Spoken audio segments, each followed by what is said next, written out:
Paulo Costa's back. Guys, that's great news. 4-fight deal just got announced. I was in a little bit of limbo. And if we were, boy, we'd miss Paulo Costa, right? We want Paulo. We want to see him sooner rather than later. Okay.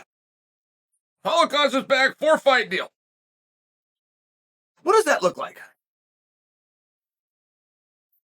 I really like that division. Perhaps that's nostalgic because that was my division. But I really like it. I follow it pretty close. Massive skill there. I mean, these guys have a lot in common. They can all punch. They can all kick. They're all really good. They've all been in main events. They've all fought for world championships, and none of them want to fight. At least not each other.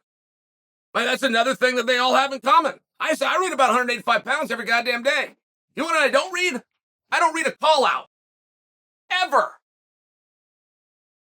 There isn't a call out. As a matter of fact, here, let me just give you an example. In the last 4 days, and off the top of my head, Chimaev is going to move to 185 pounds. Chimaev is going to fight a top 3 guy. Now, we assume that's a little bit of a loose stroke. Since the 2 guys are already matched up, that would be the announcement that he's fighting Robert Whittaker, who's ranked 3. We think that that's a little bit of a loose stroke to mean a top guy. Okay, great. Let's see where that goes. Chimaev called none of them out.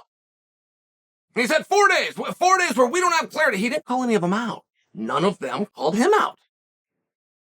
Okay. So now we've got Paulo back. Signed a 4-fight deal. Now, Paulo got you a little bit closer.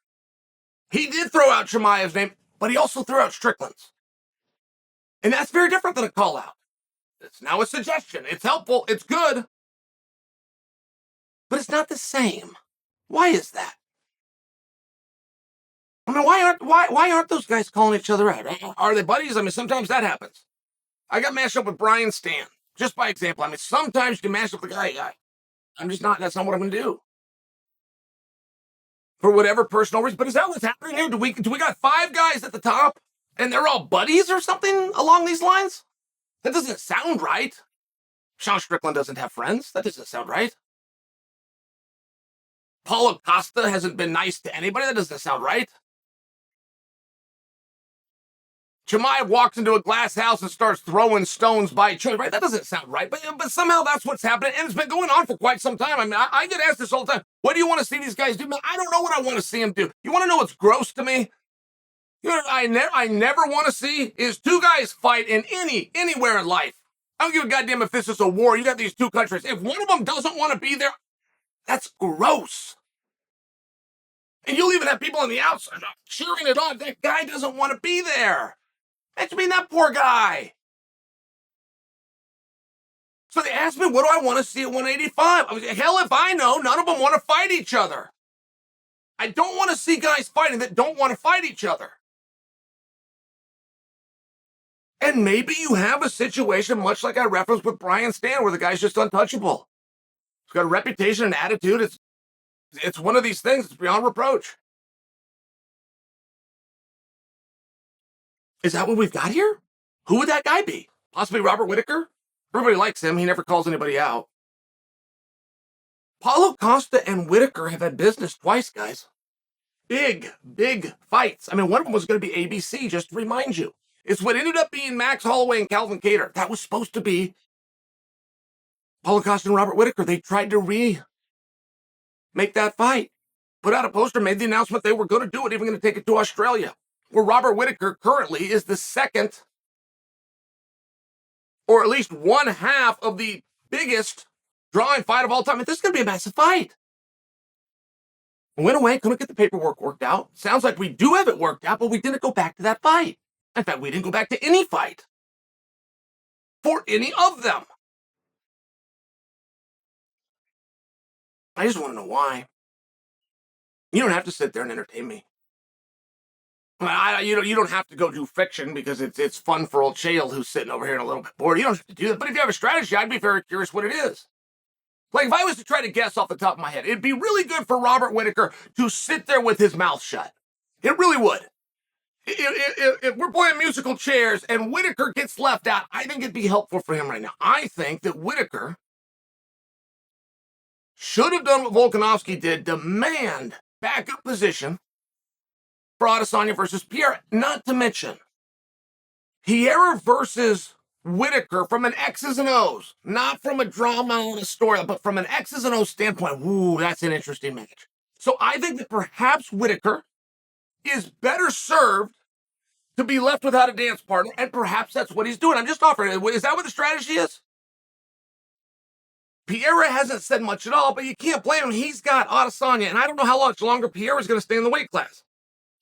I mean, I don't know that Pierre needs to go and build something next. I'm not sure he's going to be in the division. Adesanya's got a monster in his closet, right? I mean, he's got his hands full. I give these guys a pass. Sean Strickland also woke in. He's in a good mood. What is this?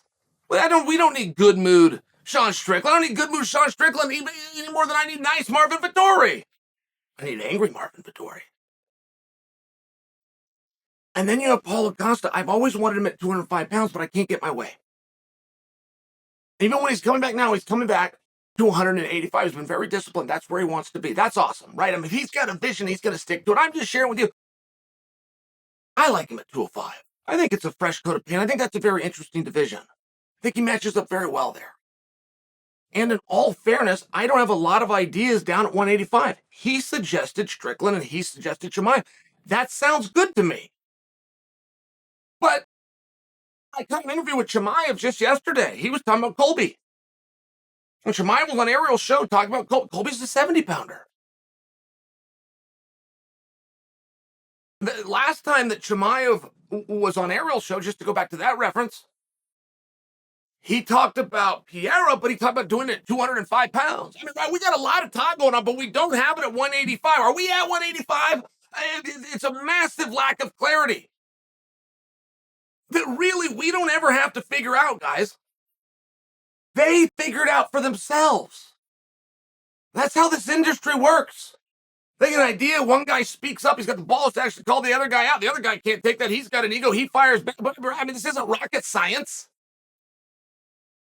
But at 185 pounds, we have some very tough guys, some very interesting characters, some very good skills, some new, fresh, beautiful contracts. A whole bunch of guys that don't want to fight each other.